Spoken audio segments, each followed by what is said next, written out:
attended Community College of Valencia, California, and majored in journalism. Received an internship last year, and in the first week of his internship, he found himself covering the Black Lives Matter riots in Washington, D.C. And he was also the one that witnessed Ventura, one of the reporters for Fox News, getting attacked by the mob the same night that Trump. Which reporter? I'm sorry? Which reporter got attacked? His name is Leland Vitter for Fox News. Should know that name, but I don't. You can look it up later.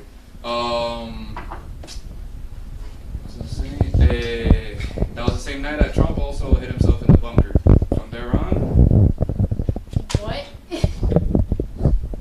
Jorge covered the riots all summer long, the summer of love, and his work has been featured on Univision, Newsmax, OANN, News Nation, and a whole bunch of other news networks.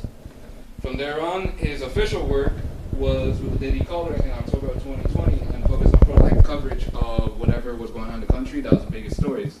He's produced a documentary called Takeout Only, a mini documentary that focused on the restaurant industry in Los Angeles County. Since the beginning of this, Jorge's reporting has focused on the impacts of the border crisis and also local communities in LA County and those communities found closer towards the southern border, due to all the drug cartels, human smuggling, and the exploitation of migration, the migration crisis from those South American countries. And Jorge has spent 2 months in North LA County investigating the drug cartels and human smuggling operations related to illegal marijuana grow operations, for an upcoming documentary set to be released this month. Anything else you want me to add, Jorge? No, that's great. I'll leave it to you then. Yeah. So really quick, guys, thank you guys for coming. My name is Jorge Ventura. I'm a field correspondent for the Daily Caller. Daily Caller reports on politics, and they're based in Washington, D.C. And just a quick little kind of background before we kind of get started on the topic today. So I started off, going to community college, majoring in journalism, and I got an internship last year with the Daily Caller, and it was actually, I got there May 21st. So you could imagine like being a small time, coming from a small town, reporting on just local stuff in the community. I didn't know what I was stepping into in my internship with the Daily Caller. So essentially when I arrived in Washington, D.C. was May 21st, and I was basically just doing internship stuff, getting people's coffee, editing other people's videos, really not doing like the real reporting. And if you guys remember, 4 days after May 21st, May 25th is when Minneapolis PD releases the George Floyd tapes, and the whole country changed that night, and the beginning of those riots started. So for me, my first time actually ever reporting was the night of May 27th, like a little bit of what Carter was saying, was when the Black Lives Matter supporters got to the White House. They actually were fighting the Secret Service, and Trump had to go under a bunker. And I got to the scene a little bit past midnight, and within my first 10 minutes, the supporters started to attack. His name is Leland Vitter, at that time of Fox News. They started to attack him. I filmed the video. We did a report, broke the story on Twitter, and it went viral. All the mainstream news stations ran in, Fox News, CNN, MSNBC. I woke up on Monday morning to reporters at the White House asking Trump about my story. That night, I was a big Tucker Carlson fan, so that night I went on. Tucker Carlson actually, his very first story for the show was that. So essentially, my first week of my internship, I got kind of thrown into the fire, started covering the riots, and at that time too, we didn't know that the riots were going to kind of go all summer long. So covering the riots all summer long. So if you guys seen any riot footage from like Kenosha, Atlanta, Portland, New York, all those major cities, probably one of those videos came from me. I was a little bit of everywhere. I was only about 3 blocks away when Kyle Rittenhouse did his shooting. So you guys know the Kyle Rittenhouse story. That's gonna pop up in the news because that court case is coming up. So that's how that kind of happened for me, guys. I just got pushed into the right into the front line. So in my head, I thought I was going to go to Washington, D.C. and be a D.C. reporter. I kind of had this fantasy that I was going to be working on the Capitol Hill. I was going to be working for senators and congressmen and have that life. And that quickly was not the case. So I was basically in the limelight, in the fire, did the riots. After the riots, Daily Caller offered me a contract, so I signed with them. And then in the beginning of the year, really focused on the restaurant industry in LA County. So for those folks who are not in California, we were locked down while you guys were wide open here in Florida. We were really locked down. The restaurants, they actually banned takeout. and indoor dining. So literally, all you could do was literally just pick up your food. So we did a documentary focusing on the restaurant industry, the working class, just see what regular people are going through. You know, losing their businesses. Almost every interview I did, like we had the business owners crying and stuff. So it was really emotional. After that, we really focused in on the mental health crisis with a lot of the kids in California. So as you guys know, a lot of these kids were stuck looking at a computer screen for like 7-8 hours a day. Fell into deep depression, suicide. We interviewed families talking about mental health, depression, suicide. We interviewed a family up in Washington State whose 7-year-old shot himself in the head and had less than a 3% chance to live, and a doctor saved his life. So we were just telling real raw stories that you kind of don't find on the mainstream news. You know, if you turn on the news during that time, it was a lot of, I'm gonna get you to say, it was just a lot of data, you know, stats of COVID, but you weren't getting the real life stories of businesses, mental health and all that aspect during that time. So I did a lot of that, and then kind of in the midst of all that, the border became really the #1 story in the country. As you guys know, the border crisis. So started focusing on the border, and one thing, guys, you know, being on the outside is when you read the news on the border, you only get like the stats and figures, right? So you hear like, oh, this month we made 20,000 apprehensions and this many migrants came. It's a lot different when you get to the border and you actually see real human beings, and they're not numbers anymore. And when I got my very first time in the border was in Texas in the month of March, and I realized that there was a deep, darker industry connected to the border. It wasn't what you were just seeing on the news, you know, with illegal crossings. There's cartel involved, human smuggling, human trafficking, the women that get raped on the way. There was a lot of just dark things that weren't being talked about in the media. Ever since that, since my first visit, I put the border as our #1 priority. We're trying to give it as much attention as we can. You know, whether it's documenting human smugglers, human trafficking, all that stuff. So what I'll do today, guys, is I'm gonna talk to you guys about that. I'm not gonna bore you with the stats and stuff. What I'll do is I'll show you guys some videos. But before we get to the videos, Christian, I'll show you guys some of the videos from our coverage at the border. So you will see videos of human smuggling, traffickers. You're gonna also learn about the bracelet system that these cartel members put on the migrants, and literally treating people like almost an Amazon product, like sales. So you're gonna see a lot of that. I'll show you guys some videos so you guys will actually see the actual raw footage of that. We'll do a Q&A at the end, so if you guys have any questions, ask me whatever you guys like. I'm also going to show you guys a trailer for a documentary that the public hasn't seen. No one on my social media, no one has seen yet. So we're going to show you guys a trailer to a documentary where we actually spent 2 months in North LA County out there in California. So for those folks who are not from California, that area in North LA County, it's the desert. It's like the Wild Wild West, what they call it. And what the cartels have found is the middle of nowhere is they're actually starting up illegal marijuana operations. So I know when people hear marijuana, they're like, oh, well, it's just 2 hippie dudes in the middle of nowhere smoking pot. It's actually not that. It's a whole darker element where these cartels are now starting up illegal marijuana operations, but they're reusing the migrants that they traffic through the border as like their labor force and treating these people as slaves. They're having gunfire fights out there in the middle of the desert. They're starting to shoot at American citizens and the police officers, and just really taking over here on American soil. So we'll show you guys a little bit of everything. If we can, Christian, I want to start off with these 5 articles. So really quick, guys, I want to just show you these articles before I show you the video so you kind of get some context of kind of what's going on at the border. So what we'll do is, this is the first one, guys. So really quick. So human smugglers, guys, right now, they're making up to $14 million a day off smuggling migrants off this border crisis. So what does that mean? That means for them, they've actually now been empowered to smuggle migrants in because of the policies here in the United States. And for them, they only look at these people as literally as products. So when you read that $14 million a day, it's insane. But that's a business, it's a multi-billion-dollar business. So the reason why the cartels, they like the migrant crisis is because what the cartel does is they'll smuggle a bunch of migrants and they'll put them in specific areas at the border, and they'll do this on purpose. What they'll do is they'll push family units, large crowds into certain sections of the border. Why do they do this? So they do this because on the U.S. side, let's say you're a border patrol agent. Now, when you run into these family units, it takes them hours when it comes to processing. They have to interview everyone and separate the family and see if these people really are the parents of the kids. It's a whole lot of process that the border patrol has to go through. Then they have to call buses in. Those buses take them to processing facilities. So when all this is happening, that actually leaves the border even more open than it is to smuggle drugs into the country. So one thing a border patrol told me that ever since the beginning of this migrant crisis, fentanyl has come into the country at a rate of 600%. So that fentanyl is making its way to American cities and towns. So for them, They love a migrant crisis because then for them they get to push all these migrants to certain sectors of the border, overwhelm Border Patrol, and it's leaving the rest open. And it's not just drugs, it's also criminals and cartel members that are coming in. So when you guys are, let's say you're reading the news and then let's just say they say, this month we made 100,000 apprehensions. Always think, okay, 100,000, that's the people that the Border Patrol apprehended. That's not counting what the term is called gotaways. So gotaways are the number of those migrants that come into the U.S. and they didn't apprehend and we have no data on them. So usually what we're seeing, guys, is like these innocent folks that are being taken advantage by the cartels, they want to be apprehended by Border Patrol. They're not trying to run away because they know that they're going to get processed, they're going to get released into the United States. The criminals don't want to get apprehended by Border Patrol because they already have a history of either rape or a violent charge in the U.S. and they know they'll be deported. So just pay attention to that. So I just want to show you guys this. So $14 million a day just off human smuggling. We're not even counting all the drugs that are coming in. We'll go to the next headline, Christian.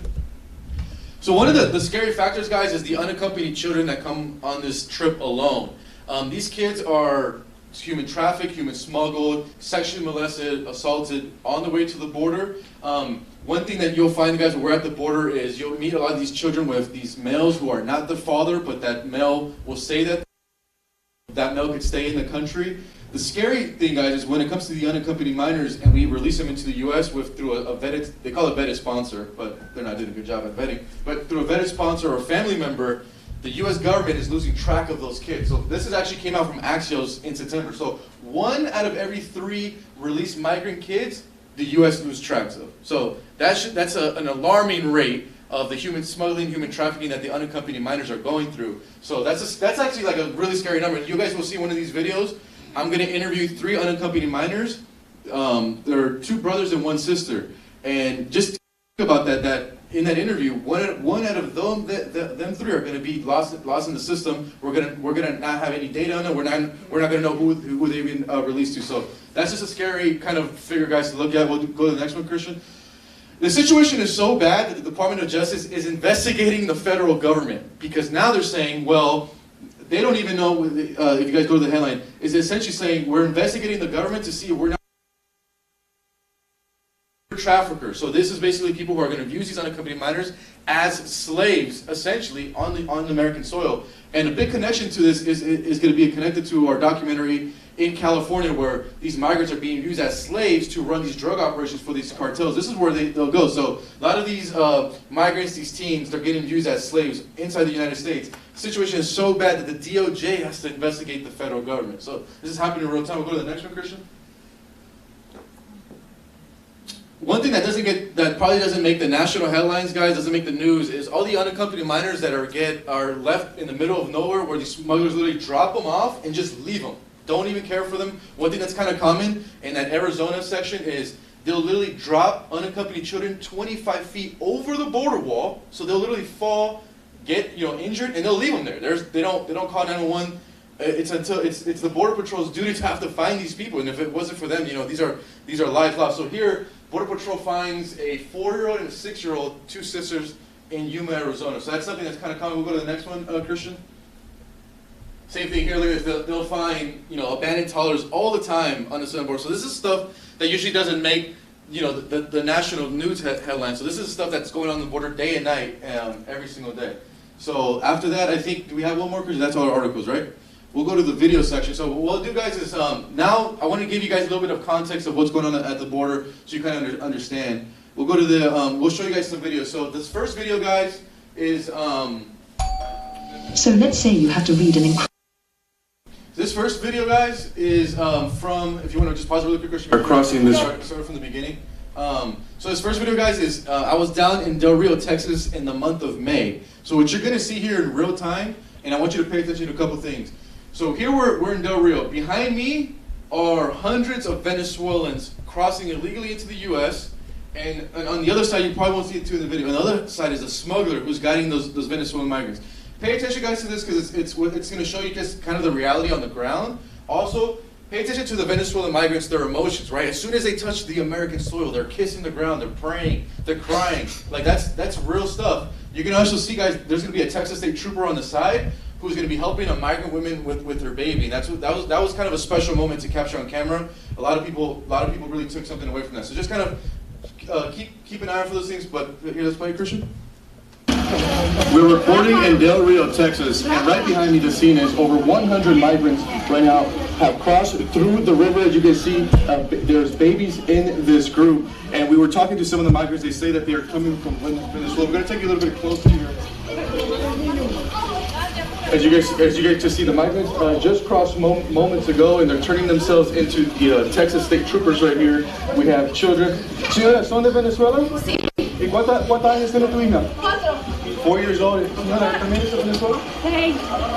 So these are, according to the migrants, are from Venezuela. We see here this little boy here struggling, and the state trooper officers coming to help.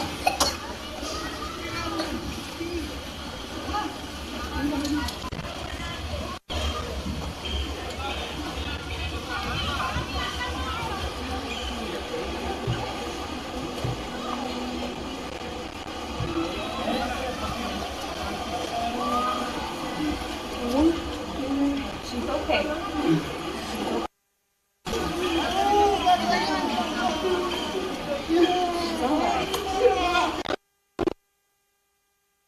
You see over 100 migrants are crossing this river here in Del Rio, Texas. Children, women.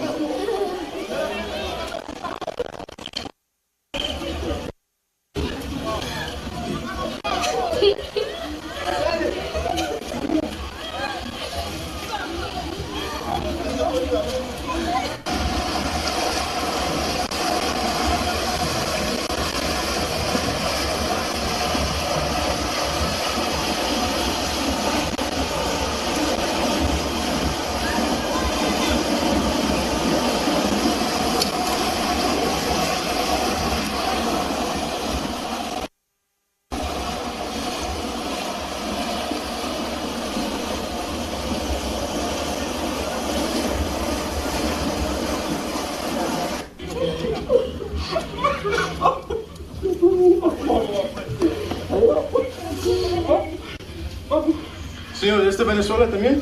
Sí. Just in real hand, Texas state troopers just apprehended about almost 100 migrants from Venezuela. So we're also seeing migrants from South America and Latin America, not just the Central America areas, make their way to the U.S.-Mexico border.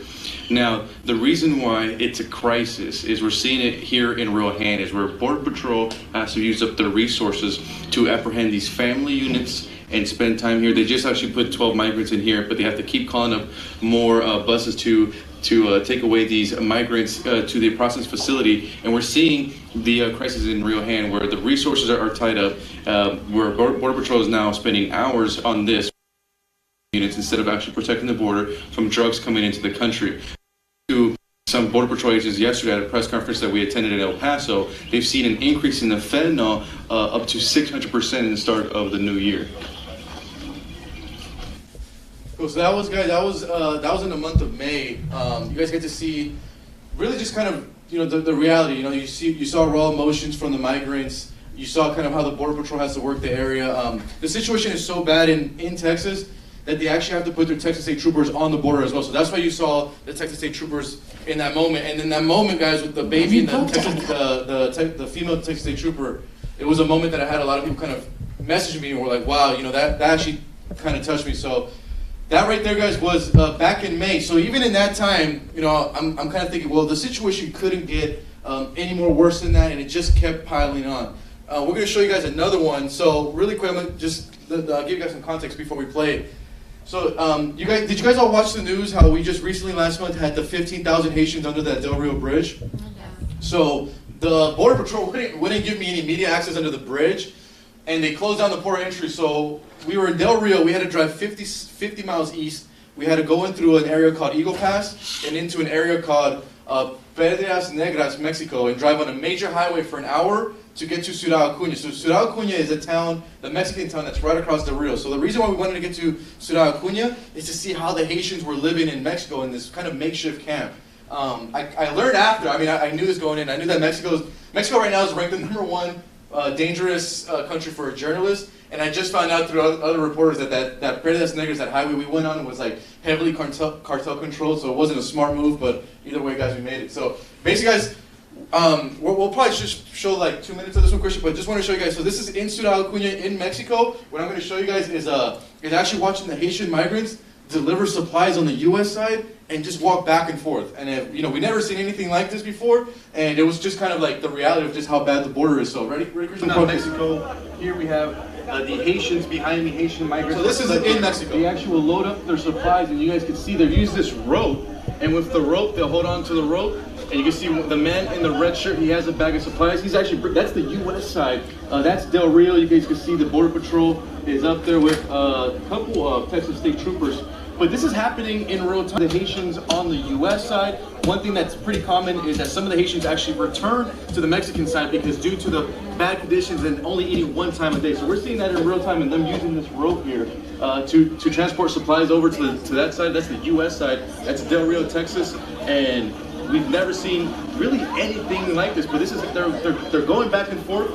And the border is wide open. We'll keep you guys all the updates as we get them here in Ciudad Acuña, Mexico. So we're approaching nighttime here. This continues throughout the ongoing supplies delivery to the other side of Del Rio, Texas. So we're gonna follow this man as much as we can here.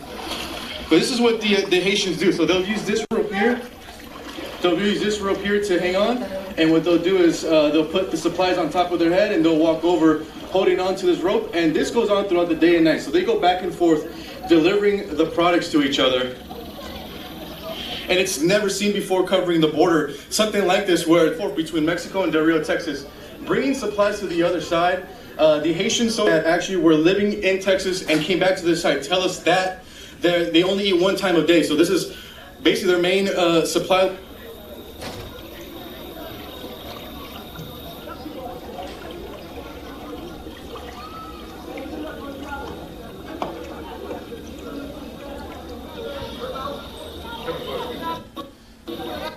So that now, guys, was just kind of showing you kind of the other side of kind of what the migrants were going through. And an interesting thing, just for those who don't know, so a lot of the questions I was getting were, are these Haitians coming from Haiti? They're actually coming from Chile. So around 2010, if you guys, I didn't even know this, but in 2010, Haiti had a big earthquake. Chile opened up their arms to a lot of these Haitian migrants. So these Haitian migrants actually been living in Chile, which was actually really great because, I mean, not great, but it was interesting just for the reporting aspect because since I speak Spanish, I was actually able to communicate with the Haitians, and they were telling me kind of more about their journey, them coming from Chile. So the reason, too, guys, we're seeing this kind of Haitian migrant crisis, or just migrant crisis in general, when you're interviewing migrants and anyone like that, is they tell you that the reason that they're coming now is because Trump is not in office, that this administration is going to be more friendly towards them, it's not going to deport them. So the bad thing, guys, with this messaging from a White House is for the cartels and smugglers, it's almost like a selling point. It's like a tactic. It's like saying, hey, the time to come is now. They're going to let you in. And so far, they're right. If you guys remember, there was 15,000 Haitians living under that bridge. 12,000 of those Haitians got processed and released into the United States in like record time. And the reason was because we got inside sources that told us that the Biden administration was feeling basically the burn from the Democratic side and the Republican side. So optics looked super bad for the Biden administration. They ordered the DHS, Department of Homeland Security, they told them, if you don't clear out that bridge by Friday, you guys are going to be in trouble. So they literally cleared out the bridge, processed these Haitians, and released them into the United States in record numbers. We were literally, like, while in Del Rio, we were meeting Haitians that would be dropped off at like the gas station. They'll be sleeping outside the airport. So all over the town, and then I would just come up to them and be like, hey, have you guys been tested for COVID-19 before being released to the public? They would say no, and then they were literally being flown all over the country, going to be reuniting with their families. Interesting thing is the number one state when I interviewed the Haitians of where they're going is Florida. So yeah, they'll be down here if they're not already. But yeah, they weren't being tested for COVID-19 before being released, which is something worrying because the Secretary Mayorkas came out and said those Haitians that were being released, 20% of them are testing positive for COVID. So they knew that 20% of this group had COVID, and they still put them on American buses and cities and planes and flown all over. So kind of showing you guys that aspect. So before we play this one, I just want to give a quick breakdown. So this guy's next video is you're actually going to see the human smuggling in real time. So this is an area called Roma, Texas, and right across from us is going to be the Mexican side. So you'll literally see, you won't see this part, but you'll see how these rafts come in all day and night. They're smuggling and trafficking women, children, and unaccompanied minors at a record number. You're going to see the actual rafts coming in. You'll see for a brief second, guys, I asked one of the smugglers because he looked really young. I'm like, how old are you? He said 14 years old. So I'm thinking that smuggler's probably being pressured by the cartel to do that. Also, guys, pay attention to the bracelets that they're wearing. So basically what this means is, for those migrants to get access to cross that river and be smuggled into the United States, they have to pay that cartel smuggling group a fee. And once they pay that fee, they get that bracelet wrapped on them, and that's kind of proof of purchase. So they're literally they're treating humans like Amazon products. So you're going to see that in real time. Pay attention to that. They have serial numbers, and you're actually like, this is just, it's still astonishing just because of just how wide. I mean, the smugglers just know that they're not even going to get arrested. They're not even scared that we're filming them with cameras. Like, they're just, play this one full out. Human smugglers in Mexico start their night shift, transporting Central American migrants on small rafts across the Rio Grande and onto American soil in Roma, Texas. Like any business, profit is everything. The more people smuggled into the United States, the more money these smugglers earn. Human smugglers, as young as 14 years old, worked the night shift here. ¿Tienes 14? Human smugglers drop off migrants on this dirt hill and head back to the Mexican side to pick up the next group and repeat the process as the National Guard looks on. The human smuggler bringing in Central American migrants. This is one of the hardest intersections here in Roma. Let's get a little closer. And you can see here on the right-hand side is the National Guard. So they're trying to guide them with their flashlights. And here is where the migrants will be dropped off, and they'll walk up this dirt hill. And the human smuggler is going to float away to the other side, is the Mexican side. And over there, we do see some people, so we're expecting these rafts to continue all night. This is the second raft that we're witnessing now. But you'll see here now we have Border Patrol showing up. And here's where like I said, the migrants will be dropped off. According to law enforcement, what they say is the reason why they don't pursue them, the human smuggler in the water, is because the fear of them flipping the raft and the migrants going into the water. So here, we'll come up, and you can see them start to climb. So actually here we see a young boy coming up.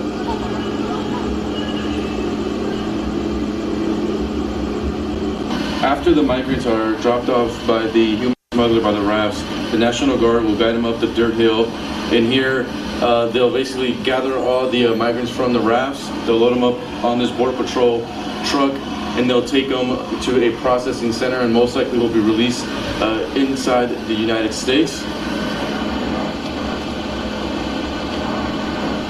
See now the second raft. Here is another raft. This is the fourth one we've seen tonight. This is at least the 8th or 9th raft that we've seen here tonight. This is the 10th or 11th raft that we're seeing tonight. This is the 12th raft that we're seeing reach the Roma side. Human smugglers use these plastic bracelets to track the payment status of migrants. Once migrants have paid smugglers to cross the Rio Grande, they are given these bracelets as proof of admission into the United States. We're hearing from Guatemala, from El Salvador, and even from Cuba are some of these migrants behind me, and these are all the bracelets and wristbands that we found on them. Proof of purchase that they had to pay to cross. You guys can see it's all saying entregas, entregas, entregas, meaning delivered. And this is all from the same cartel or smuggling group because they're all the same color. Once again, just showing you the reality. Here we have another one coming. Can we zoom in? There's kids in there. And this is just happening all night. We just interviewed an unaccompanied minor that had to pay a human smuggler to cross the river.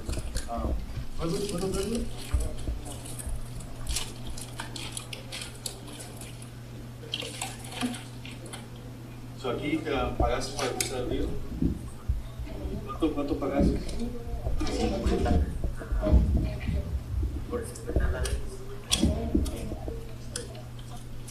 You guys can take a look at the bracelet. In Spanish it says it's entregas.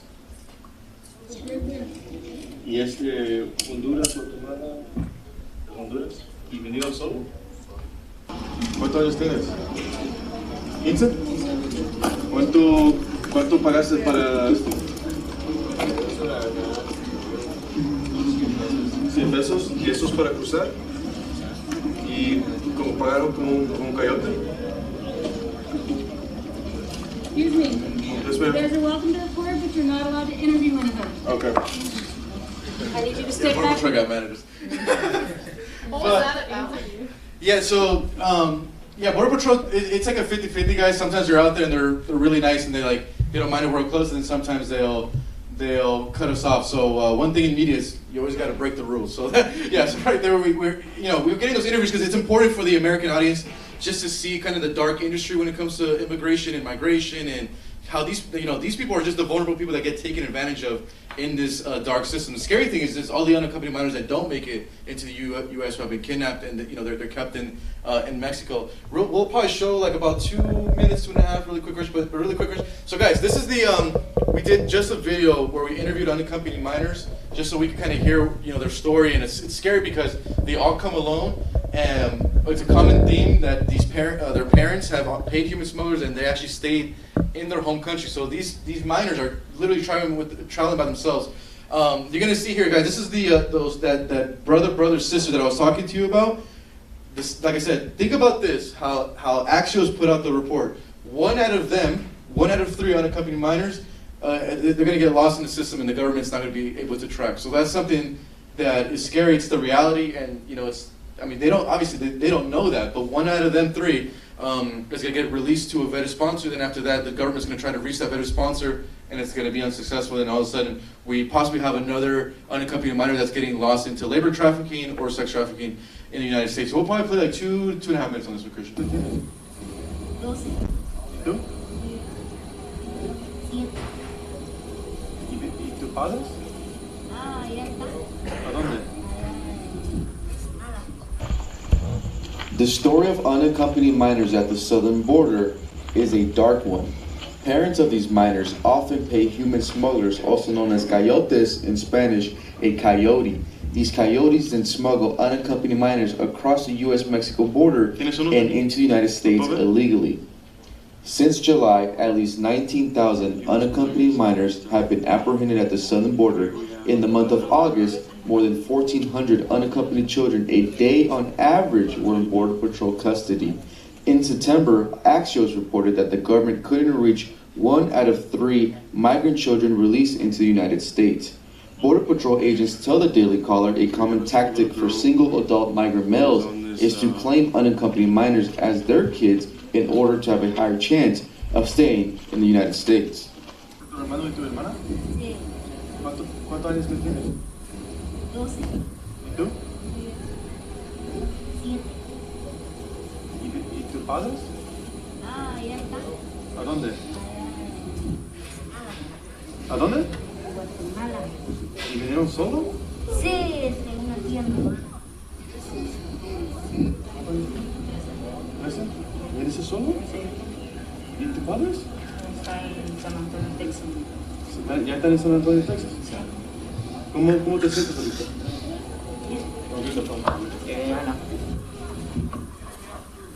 ¿Tus padres están en Guatemala? Sí. ¿Y por qué viniste solo? Yo vine solo porque con una necesidad que tenía. ¿Por qué? Yo tenía una necesidad grande que mis familias no tienen nada y yo me tenía que arriesgarme para venir aquí para darle una vida a ellos que ellos me merecen. ¿Tú ya tienes familia aquí, en los Estados Unidos? ¿Un primo? Sí. ¿Y vas a ir con él? Sí. ¿Cuántos años tienes? Yeah, so that guy is just showing you kind of the reality on the ground. I think since June, Border Patrol is averaging 19,000 unaccompanied minors each month reach the southern border. I believe last month they were averaging around 450 unaccompanied minors reaching that southern border. So it's just it's something that as I think as Americans we should really be paying attention to. That's why we've been really focused on the border. For me, I say that it's not a Democrat or Republican issue. It should be an American issue. And those who are winning this border patrol, this border crisis fight right now are the drug cartels and smuggling groups who are making more money than ever, bringing these folks in. I should have put the picture up, but I'll show. If you guys go on my social media, you guys can check it later before we play this. So, just recently, guys, just last week, I was in Yuma, Arizona. We were reporting at a sector where human smugglers, they travel through this sector, and we actually have been filming them on video of them paying, them receiving their payment from the migrants as they're smuggled into the United States. So we've been there a couple times, and we went again last Friday. Are you gonna pull up the picture? Yeah, if you go to media, you'll get it quicker, Christian. If you go to the media part. So we've been going to this Yuma sector, reporting on these human smugglers because they do it out in the open. They're literally getting the money out in the open. They're smuggling in the wide and open. So we went there. It was Friday around 7 in the morning. I got to that Yuma sector, and we're filming a human smuggler as he's walking up with a single male. So one thing that Border Patrol told us after is that they think that the smuggler was bringing in a cartel member or someone with a large amount of drugs, because usually you see smugglers come in with family units, multiple people. So he was just coming in with one guy. So that right there is a big red flag. He had a huge backpack. So as we're filming him, go a little bit lower, Christian. Or actually, you can click on that one, actually. Go up. No, go up. It's going to be that photo down below that video, right there. This one. Yeah. So basically, guys, we were filming this guy getting paid, and as he was getting closer to us, he realized that I was filming. I was with another reporter too, Justin Polak. But so as soon as he sees me filming in Spanish, he starts telling me who I was, why am I taking video, and then as he's saying, I gotta even see it till last second. He starts putting his hand on his gun and starts like yelling at me like, "Who are you? Why are you taking video?" So I was scared. So I stopped filming because I thought this guy's literally about to kill me right here on the U.S.-Mexico border. So I stopped filming, and as soon as I stopped filming, he kept threatening me. He told me to put my phone on the ground or he was going to shoot me. He's like, put your phone on the ground, put your phone on the ground. So I'm assuming he wanted to steal it because he knew we had video evidence. So my mind actually kind of went blank, and I just made a run to the border wall, and I took my chances. I was like, if he's going to shoot, he's going to shoot. So we actually made it back to the border wall. We were able to get a screen capture of him. So that's him with the gun, with the hand. And then I put that on Twitter. It went crazy viral, and Border Patrol it went so viral that it actually got into Border Patrol saw it, and they actually had a whole meeting that UMASEC there just about that. And then the very next day, you can kind of see it if you go up, Christian, or I don't know if you'll be able to see it, but the very next day, Border Patrol had to send a tactical unit to that same area. Now they're actually investigating it. So we're actually seeing Border Patrol that are armed down there, and they're worried that these guys are getting more, they're more armed and more brazen. So kind of a scary situation to be in, but that's kind of like the reality of what you see. So there had a slight chance of not being here today, Christian. So good, yeah. So like I said, guys, my mind just went blank in that situation. I didn't know what was going to happen, so I was like, you know what? I'm taking my chances. I'm running to the border wall. If he shoots, he shoots. At that point, so we made it. And yeah, so it's kind of the crazy things. Before we start this, guys, I kind of want to give you a little bit of context. So while reporting at the border, I got to meet Congressman Mike Garcia. So for those who don't know, Mike Garcia is a Republican congressman out of California, District 25. District 25 is a purple district, so it's one of those districts that could go Democrat, it could go Republican. He's he has a district, if you guys remember Katie Hill, and how she got caught with the threesome stuff like that. Yeah. So yes, that's Mike Garcia's district, and that's actually my hometown. It's where I'm still living today. So I met Congressman Garcia at the border, and I asked him. I said, Congressman, you're the only congressman from like California who's at the border. Like, why? And then he goes, well, we have a huge Mexican cartel drug problem, human smuggling problem back at D25. And I said, District 25? He said, yes. And he said, specifically in the area called Antelope Valley in Palmdale. And I'm from Palmdale, so I was like, wait, my like little small town Palmdale? He's like, yeah. He's like, you got to come see it for yourself. So Congressman Garcia invited me to 2 town hall meetings. So a town hall meeting, guys, is literally like, it's like the sheriff, it's Mike Garcia, and it's a bunch of residents, and they all kind of, we're talking about the cartel problem, which I couldn't believe it. I'm like, wait a minute, what in my hometown? So I went to these 2 town hall meetings, and I was hearing all types of stories, guys. I was hearing these cartels are starting to shoot at people. They're threatening American citizens out there in these desert communities. If you guys don't know, but in California, water is like everything right now. Like we're like on a huge water shortage. So like where I live, if I go over a certain gallon, we get taxed.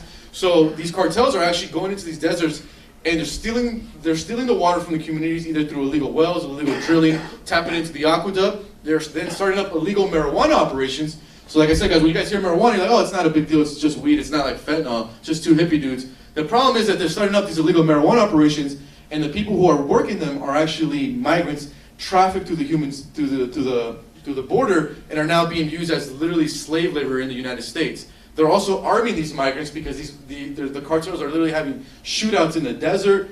It's something that I never thought could happen on American soil, and it's happened rapid. So just in my community, there's over 500 illegal marijuana operations. So that's heavy cartel activity, human smuggling. Like I said, they're tapping into the water, stealing from them, and they're also doing this through the real estate business. So what they're doing is if they like a property out there in the desert, they'll approach a realtor and say, I want that property. How much is it? They'll be like, oh, it's going for $150. They're like, great, we'll give them $220K cash. We need them out by the 1st.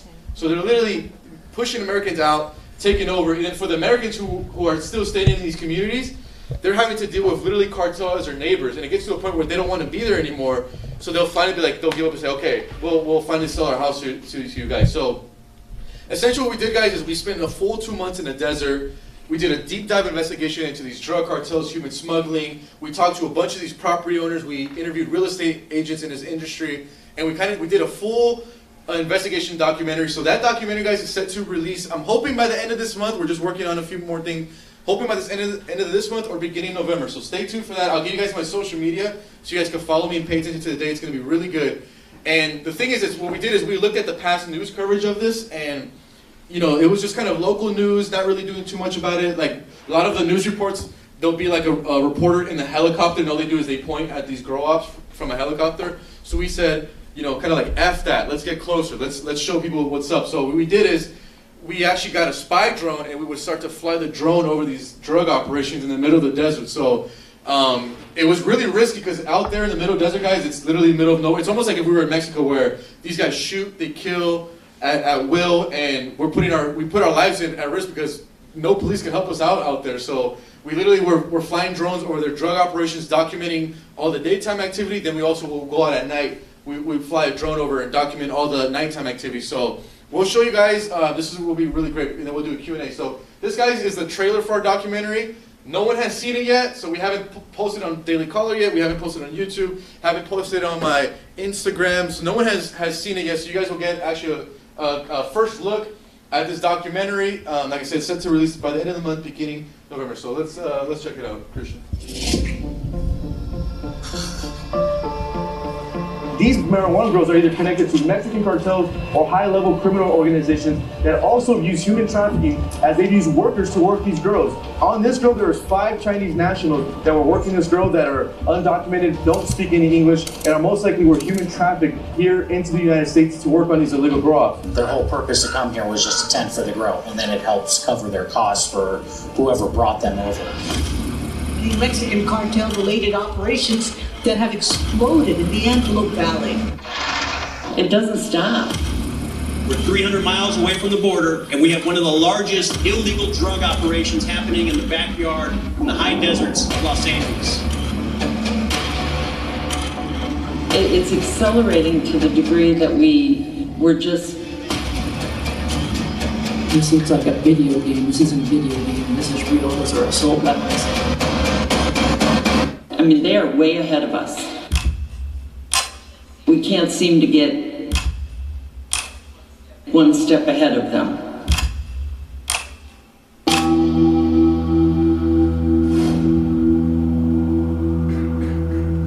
This is the cartels. We are very, very close to driving down the freeway and seeing bodies hanging from the overpasses. That is what's coming.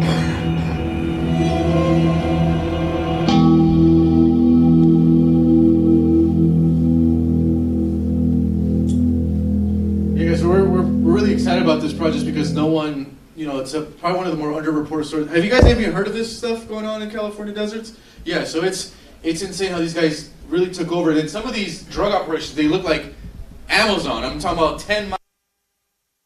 These are $1 million operations. I think where we're standing, there was like about $600,000 operation where these Chinese nationals were smuggled through Mexico and forced to work these grows. So the Chinese mafia is out there as well, competing with the Mexican drug cartels. There was also a crime organization. I didn't even know the Armenians were in this until we were out there. We figured that out. So that's going to be a good documentary, guys. We're going to be really exposing a lot of what's going on with the drug cartels, illegal immigration, human smuggling, and trafficking. It's all connected in that one story. So it's about 40 minutes long. It's going to have the feel of you guys remember that old school film when you guys are watching those Vice News type of stuff. So it's going to have that type of feel. We're going to go in depth, which is great. So we literally just got done with that, and after that, I think after we got done filming that, I went right back to the border. So that's my spiel for you guys today. Kind of giving you guys kind of a real look, frontline, raw journalism. And I wanted to see, did you guys have any?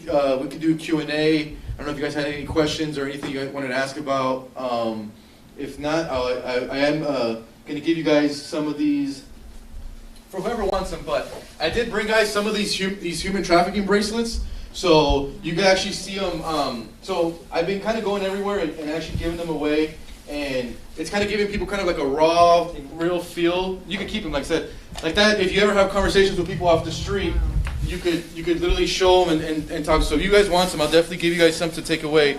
It's interesting stuff because this is literally coming from, you know, like Roma, Texas. Yeah, if whoever wants it, yeah, they're coming from like Which color you want? From Roma. Here, I'll give you. Jorge, I have a question. Yeah, I'm gonna give a couple of these away. What was that? Did you just take these from those people? In Well, the thing is when they reach the U.S. side, they just disregard them on the dirt. But as a reporter, we did ask them. We said, we asked these migrants if they could take them off and we could use them as like actual evidence because the American people don't know about this. This actually isn't even like really like new news. It's just that people don't know about the whole process. I don't know if you guys wanted some. So this is like, and this is real, guys. You guys get to see them like.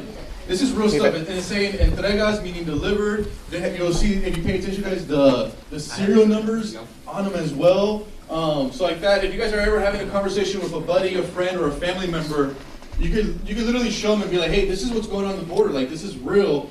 And when you put it into people's hands, it's a different feeling. So just know, guys, that bracelet that you're holding was on a migrant that was trafficked into the United States, either by a smuggling group or a cartel group.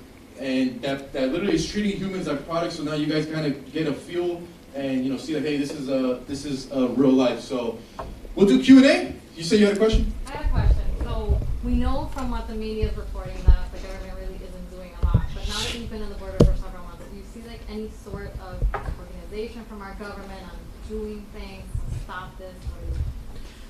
So the bad news is no. There's almost no urgency from the government. The border patrol is overwhelmed. So she asked you guys for those who didn't hear is the government really doing anything? Is there any type of organization to solve this border crisis? From our reporting on the ground, we haven't seen the Biden administration really any type of urgency. The border patrol is overwhelmed, so they also feel that the administration isn't helping them. Guys, some of these migrant facilities, if you guys saw the conditions, are horrible. A lot of these, what they call as pods, so it's like rooms. These rooms in these migrant facilities, they're made for like 50 people at most. They're stuffing like 600 people on them. So you have people sleeping on top of each other. Even NBC News, who's a more liberal mainstream, but even NBC News was reporting that these migrants in these facilities are getting sexually assaulted and raped. It's just that these migrants don't know who to report it to. So as of right now, we haven't seen any urgency from the government, and I don't know why. Like for me, I just don't understand the political gain of not solving the border issue, because the border issue is now hitting the Biden administration so hard they're actually losing Democratic support. And money. Yeah, and when the Haitians were stuck under the bridge, obviously you had the right who was mad about it, right? The Republicans are mad about that issue, but then even people on the left were mad at the Biden administration because they were deporting the single male. So Biden was getting hit by like both angles. So we haven't seen any urgency. I wish I had an answer of like why. I completely don't understand what's the problem of, like I said, it's not even an American or, I'm not a Republican or Democrat thing, it should be an American issue, but no urgency from them. I'm from Colombia, and what you're showing me is a carbon copy of what happened in Colombia during the drug war. I lived through the drug wars in Colombia, and if at the desert the production of marijuana is this huge and nobody's doing anything about it, it's because it infiltrated every single layer of authority, government, and everything there is, and everybody's participating. That's what it is. It's exactly the same. We're in full-on war with a drug cartel. Yeah, and the scary part is when I talk to Border Patrol, some of these guys be like, yo, the cartel is 10 years ahead of us. We're trying to keep up with them. It's a carbon copy, and in Colombia happened, I don't know, 30 years ago. What was that? Why do you say 10 years ahead? Like, what do I see 10 years ahead? It's honestly hard because it's it's hard just because it's like what's going on is so unfathomable, and the drugs that are coming in and stuff. So what I see 10 years ahead is if this continues is, first of all, the corporations love this because that means they get to undermine American workers and keep wages down. So a lot of these corporations actually love what's going on. They're just in your face. They won't say that, but they love that. Even the drugs are coming in crazy. I mean, I was talking to a police chief down in Arizona. He's saying maybe like once a year they'll get a fentanyl overdose. they're getting like 10 to 12 a year now, and only that number is climbing. So more drugs, more people are smuggled in. It's honestly hard to see where it's going to go into. It almost seems like the system's going to fall. I'll do you, then I'll go to him. I think the answer is obvious, but just to put on the record, why isn't the media covering this crisis the way that I think legitimately it should for the public to be aware of what's happening? That's a good question. I'm trying to figure that out myself, you know? For exactly the same reason. I mean, everybody participates in one way or another. In Colombia was exactly the same. When we became aware of what was going on, everybody was involved. The only ones who were not involved, and the last ones to know, it was us.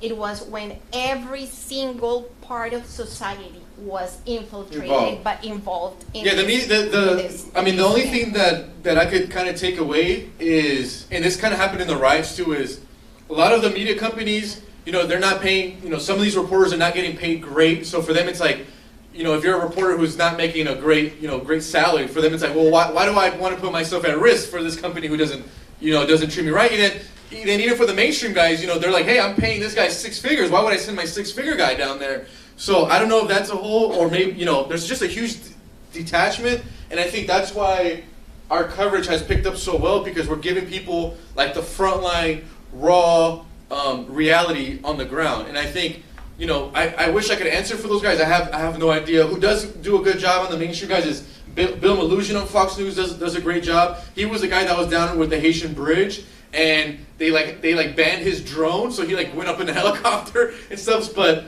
we're still looking for the answer of why media isn't paying attention to any of this. But at the end of the day, media belongs to the corporations. There you go. Yeah. No, and the thing like I said, the corporations love this. It's basically the same people. The corporations love this because it's lower wages. So yeah, it's we're trying to find more answers to that too. All I know is, at least from our side, we're going to continue covering it. We're going to continue to just be there and giving it as much focus. But I mean, one thing that I take away is that usually when I'm covering stuff like this, you know, like the Fox News, the One Americans, and Newsmax, News Nation, they always invite me to speak on just what we've seen.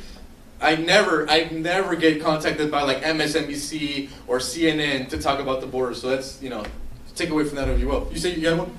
Yeah. Going back to the thing that you said, the cartels are 10 years in advance from our. I was listening to Ed Calderon. You know Yep. who he is? Yeah, he's awesome. Great guy. Yeah, he was saying how they're 10 years in advance because a lot of the time, let's say in Sinaloa, they would pay for students' education, right? So like, if they pay for your education, that means you owe them in some way. So a lot of the time, they have like engineers, lawyers. They have a good team. That's why I guess they're 10 years in advance. They use drones. They use facial recognition. Exactly. The thing is there's a kind of misconception. People think that the cartel, they think of kind of like the gang members of here, like in America, right? Guys really off the street, criminal backgrounds. It's not like that. These guys are picking up professionals. I mean, people that are high up in the Mexican military, like you said, engineers, facial recognitions, drones. Yeah, that's a common thing. Is what, you know, the cartel, they always approach those who are high up in the military. Say, what are you making? They'll give them the answer. You know, just for example, like, hey, I'm making $60,000 a year. They'll be like, okay, well, we'll give you 130. You're on our team now. You know, if you're that guy, you're like, well, my whole system is corrupt. You know, most of my coworkers are already corrupted. Might as well join in. You could also see you could also see that when we saw El Chapo's son. There you go. When he got captured. Yep. They had to I remember that story. Yeah. Because you gotta remember, these cities are controlled by. Yeah. He wasn't even arrested for like 12 hours. They put the whole war they put the whole town in war just for the release. So that's what we mean, guys. Is when I went Border Patrol, they literally said like, hey, these guys are sometimes more advanced. And then as Terry, you had a question? I do. I wanted to understand what was like when you were interviewing the Haitian migrants that came through Del Rio. What was the trigger for them? Because they came from Chile, which is far from Haiti, and they had IDs already in Chile. So they had some sort of status Right. in Chile. So what was the trigger point for them not Because to? everybody wants So essentially what happened, guys, is the reason why we're even just seeing, that's a great question, but the reason why we're seeing the huge migrant influx and kind of, all type of nationalities come now, especially like those Haitians, is because during that campaign, Biden and Kamala put out the signal and the messaging saying, hey guys, we're not going to be the same as the Trump administration. We're going to remove the Remain in Mexico policy. We're not going to deport. Like, this is not even my words. Like, Kamala Harris literally came out in a conference and said, we're not going to, if you seek asylum here, we're not going to deport you. So, it sounds great. It sounds like great in perspective, but the reality is by them putting out that signal, all those cartels and smuggling groups, they put out the mass communication through everyone saying, guys, come now. You can get released into the United States. This is not the same administration. And that's why we saw this huge kind of influx of all these migrants now coming in now. So essentially, the smugglers and cartel are selling the Haitians on this dream that if they just make it to the border, they get released into the United States. And I hate to say it, but they're right so far because it's true. It's like with all those Haitians under the bridge, they got processed and released into the United. If you're a Haitian in Chile or you're on the way and you see that news, you're more encouraged. Let's keep coming. And that's kind of the same element, guys. When I interview the Haitians, Central Americans, Venezuelans, my thing is why now? They said there's a new administration. They're not going to deport us. There was a video I just put up on Twitter last week where I interviewed Colombians. The Colombians were literally they were just so honest. They were like, I didn't even think of trying under Trump.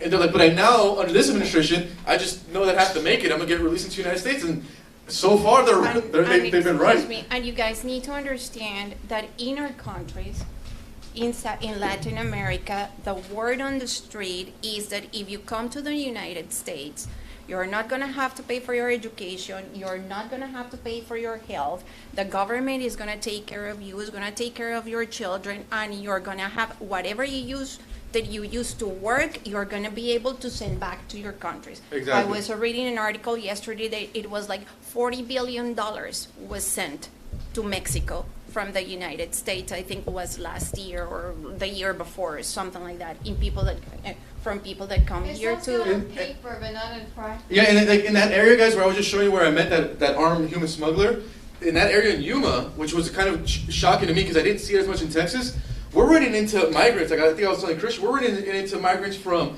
Uzbekistan. I didn't even know that was a country, to be honest. Yeah, I'm just keeping it real. So Uzbekistan, they're coming from Romania, Georgia. That was my first time meeting migrants from India. Are all coming through that sector. So even other nationalities around the world, now they know it said, hey, as long as we fly into Mexico, so they'll do like, let's say you're from Romania, you fly into Mexico, either to Mexico City or Tijuana, you take one of these buses, and the buses down there are making money off this, because for them, they're like, hey, we'll take you to where you guys need to cross. So even the Mexican local businesses are kind of involved in this. So you had a question, bro? Yeah, so I lived in Mexico this year. I was in Puerto Vallarta, which is kind of like a tourist town, and that's run by Cartel. And all the different tourist spots are run by cartels. So the crazy part is when you're living in Mexico, people are they appreciate the cartels because it keeps it safe. Puerto Vallarta is safe because of the cartels. So you said earlier how they pay for education. They're very interesting because they're not always bad. They do some good things too. So it's a very complicated situation. But the one thing I wanted to ask is you mentioned the danger of being a journalist in Mexico. Obviously, it's a very high risk job. As you get bigger and you become more famous, are you nervous at all because your face is fully exposed and you're out there? And why do you do it? Like, why are you putting yourself at risk to do this? That's a good question. because that's real journalism. Yeah, like for me, what drives me is just showing kind of the American people, just like the reality on the ground of things, just showing them the other side. So that's a huge motivating factor. That's been on the back of my mind of putting myself at risk, especially with this. The thing is, with this documentary, I live in this more trouble because I published that guy's face, and Border Patrol is doing a full investigation in the area. So we essentially stopped the trafficking in that route for like 2 or 3 days. So that's thousands of dollars for these guys. So it's been on the back of my mind. I'm willing to die for it, if that makes sense. Yeah. So I kind of accepted it. Have you gotten death threats yet at all? Because me and Tyler, we're small YouTubers. We get death threats. Actually, I haven't got anything like concrete yet, but I kind of have a feeling that after this trip, and then with this, maybe I think maybe this is a bad thing, but love the adrenaline rush of being in danger. So when I was down there covering the riots, like I was just having the time of my life, just like, oh my God, I might die today. This is great. So, and the thing is, when that encounter with that human smuggler happened, and I got back to the U.S. side, there's these two journalists went up to me, and they're checking up on me, make sure I'm okay. And after that, I remember telling his name is Thomas Cooper, this journalist. I told him, like, hey Thomas, like, I know that was very scary situation, and I'm like, but that adrenaline feeling, I mean, that's like the best in the world. You can't find that anywhere else. So, so maybe that's a bad thing. But I do feel like, a big thing of me is like I do want to restore journalism to like what we thought it was. It's like right now you talk to people about media, they like hate it, they hate journalism, they're like whatever. You're a fake news guy. So for me, it's like I want to bring it back to like it being respectable. I know I'm only one person, but whatever I could do, I'm gonna do it. But I almost kind of accepted it, man. Like at the end of the day, like I still feel grateful that like every day I get to wake up and like do that one thing I love. So you can't have it both ways, right? You can't be like be safe and then not do the thing you love. So I'd rather just take the risk and kind of see where it takes us. So I don't know. So maybe being the adrenaline junkie is a bad thing, but yeah. You had one? Yeah. So you said that you had a Twitter account. So like, so how can we follow you? Oh yeah. So I'll give you guys my social media at the end of the Q&A, so you guys could follow. Twitter is great because I'm posting in real time. Instagram is great because that will publish full-on reports. So like you can go through my Insta story post, where you have full-on reporting, and then we'll be releasing like the dates for that documentary on that. Yeah, man. You can also say this drug problem has really, it is affecting us, but especially the LA, San Francisco area where there's a lot of homeless people, right? Yeah, the fentanyl and the meth is a huge problem in those areas. What the thing is in California, they already passed laws where these people, like, if you're doing drugs or selling them out on the streets, you actually can't even really go to jail for it. So now it's even more out there than it is. I did a report when I was in community college in San Francisco about the fentanyl. What was fascinating was that the people selling the fentanyl were like these 16-year-olds from Honduras that like didn't speak English, and they were just selling it to like white people that were like adult, older, and those adults, like, they were dying. So it was like, look at this. I'm like, these guys don't even do the drugs, but they're selling it to the working class communities here. And I asked one of the San Francisco cops, like, I'm like, yo, why are these guys like, I don't know, because they're not gonna arrest them? They're like, there's no point. We literally bring these guys in, and they're the next day. By the time we're finishing the report, they're already walking out. And then San Francisco is I forgot what that term was, but it's where they don't like deport. Sanctuary, yeah, it's a sanctuary city, so they're not going to get deported. There's no repercussions, so it's just it's kind of insane to see it in person. So yeah, I was listening to a journalist, much like yourself, Mitchell Schellenberg, something like that, and he did a study on like he did a study in San Francisco, LA area. They're saying how like maybe those areas are a little too nice, like I guess there's no repercussions for doing things that may be wrong. Like I was listening to him and he was like, you could rob up to like $900 worth of items and get away with it. I don't know if you guys seen those like viral videos that are coming out of San Francisco where like these guys run into like the CVS and they'll just like steal whatever and they'll walk out and there's like no repercussion.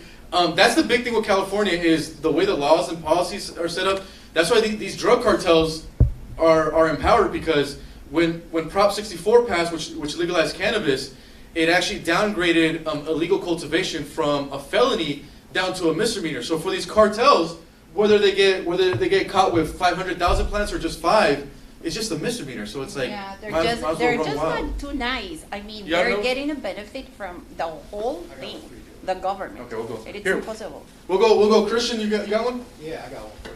So would you consider it hypocritical for the politicians and governors that lock down their states and communities, yet they refuse to do anything about the border crisis, when we know that these people aren't being tested and they're being imported into communities, thus causing the higher infection rates that are causing our communities to be locked down? Oh, absolutely. I just, like I said, guys, it's like with these governors and especially with this administration, they put out, locking down businesses and people and then putting mandates, yet the border is not shut down. It's more open than ever. And then the thing is these people that are coming over, it's not just diseases like or illnesses of COVID that we have to worry about. It's other diseases that they're carrying. And according to Secretary Mayorkas, those Haitians, 20% of them are positive for COVID-19 and were released into the United States. So it's like you're telling a small business owner, hey, shut down your business, or you're telling these kids you can't go to school, or you got to put a mask on while you go to school. Yet these migrants, they're not even being tested for COVID-19, knowing that they got COVID, and they're literally putting them on buses and planes. Like when you fly out, like when I'm in reporting in McAllen and you fly out of that airport, you're flying with like 60% of migrants on your plane. So it's kind of crazy, and it's very hypocritical. And I think that's what angers a lot of the American public when it comes But to you're this. wearing a mask. Yes, there you go, Tara. What are the main that the migrants are being sent to? Are they blue? Are they red? And do you see potential for that changing the voting pattern if they get they're able to vote for those states? Like the Haitians coming to Florida. Florida's mostly red. Is that going to have an impact? So what I'm finding out is that the migrants that get released, they're going to whatever family members or whatever state they're in. So so if you're a lot of the Latinos are obviously going to like Los Angeles, New York, New Jersey, and everywhere else. But the Haitians particularly, like 9 out of 10 of them that I was interviewing are coming to Florida, and it makes sense because there's a large Haitian community here in Florida. So They're closer to home. yeah, there you go. So they're just getting released to wherever their family members are. So it could be whatever state, all over the country. And when it comes to the terms of the voting, that's a good question. We'll see it change, right? If you have this huge influx of people, and they believe that this administration is absolutely looking out for them, that's probably going to change some of the voting patterns as we get in. Yes, sir. Let's go back to the cartels in Mexico. We know that they've been smuggling drugs in tunnels. They've been high tech for a long time. Not to take anything away from what you're saying, that's nothing new. Unless the marijuana grow operations that you're showing us, is that a new development? Yeah. So essentially, why are they selling all this weed? Because California already grows a lot of pot, and Colorado and all these other places. That's a great question. Who's selling it? So that's a great question. So essentially, in California, not every other West Coast state, when they legalized weed, they were like, hey, this is a way to like destroy the black market in a sense. So they legalized it. It was going great. The thing is that the cartels got hit by this pretty hard. So smuggling marijuana through from Mexico up here, that's not even a thing anymore. That's not even a thing anymore. It's like back in dinosaur times. But essentially, what happened is when California, like I was saying before, is when they passed Prop 64, illegal cultivation used to be a felony in our state. It got knocked down to a misdemeanor. So for these cartels, they said, hey, we have a new market. It's a new black market. We can now go into California, which has this huge landmass. We start up illegal marijuana, and if we get caught, we're going to get hit with like a $500 fine at the most. And the thing is, so what they'll do is they'll grow all this marijuana, and they ship it to the East Coast and sell it for 3 times the price, or they'll sell it to weed shops in California who are looking to not pay any tax on the product. So essentially, the main business is just shipping it to the East Coast because they're getting. Now it's domestically grown and just. Yeah, so this kind of cartel marijuana is very new because it kind of just happened right after kind of 2016, 2017, 2018. It started kind of developing little by little, and then it just kind of got into this area where we've never seen it before. So like up in North Cal, I don't have the numbers on their marijuana, but I know in LA County, which is where this doc was filmed, there's 500 illegal marijuana operations and active, and every day they're propping up, which is what the county sheriff's told me. But the county right next to LA County, which is called San Bernardino, has over 1,000.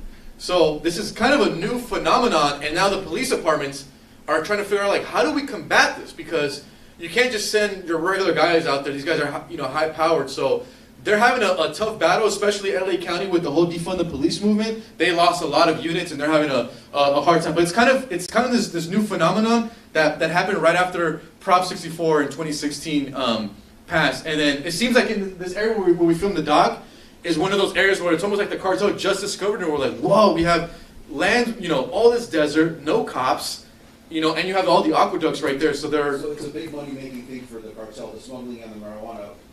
Why haven't I heard in the news anything about, I'm not saying it's a good thing, but all the atrocious, crazy murders that would happen in Mexico?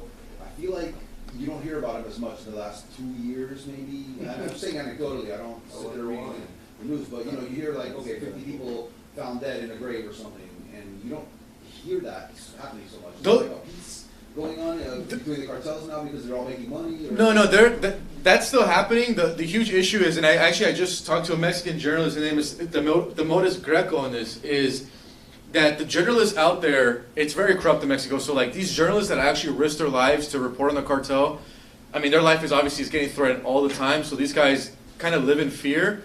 And a huge thing is that what these cartels do and these media companies is like, for those journalists who are out there like actually reporting on the cartel out there in Mexico, it's like they have to work like almost 2 or 3 other jobs just to support that because no media company even hires them. So it's hard. What was that?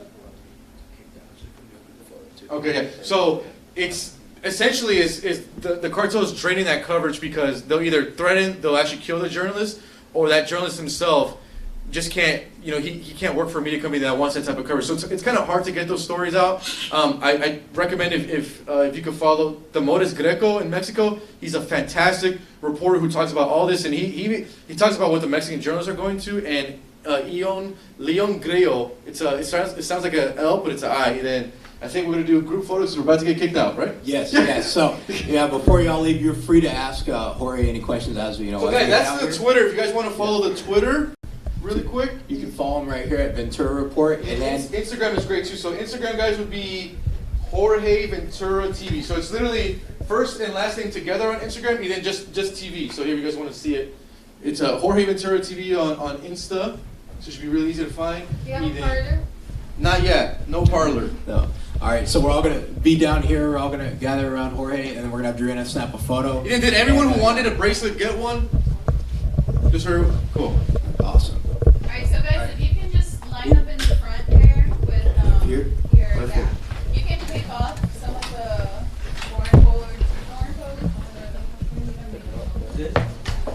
Rally time, so you want We're going to get a really good picture. Oh, and let's give them a good round of applause.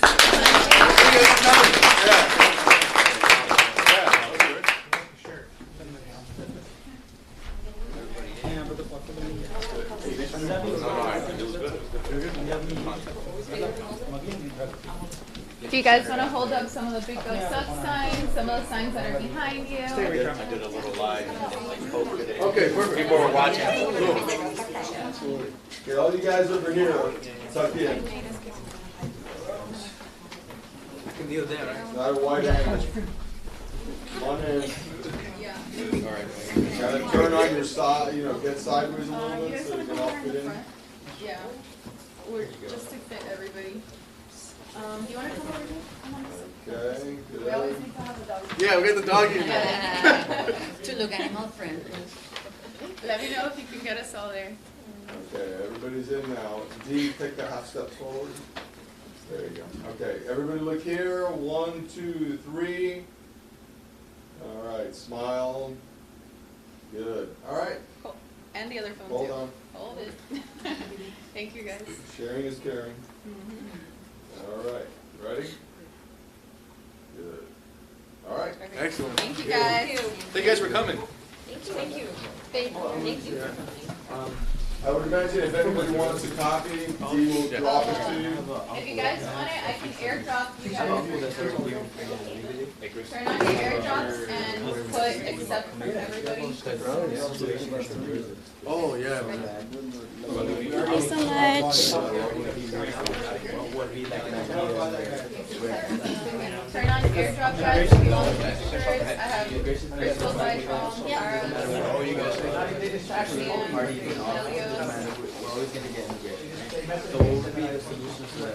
So I don't have an iPhone. Can you guys take it? Yes. So I don't know if I would have the perfect solution. It had to be just something where it's like we have to be tough on the border, yet we have to make a process where people who do have legit asylum claims and stuff, there's like a safe process for them to go through. So I don't know if I'm still working at like how I would do it, but it just kind of be like a little mission where it's like, hey, we have tough immigration things, but a legit asylum seekers and things like that. We want to make a process. Hey, my family was all of them. They had to come here illegally during the 80s and 90s. Still streaming. Well, Oh, hey there, guys.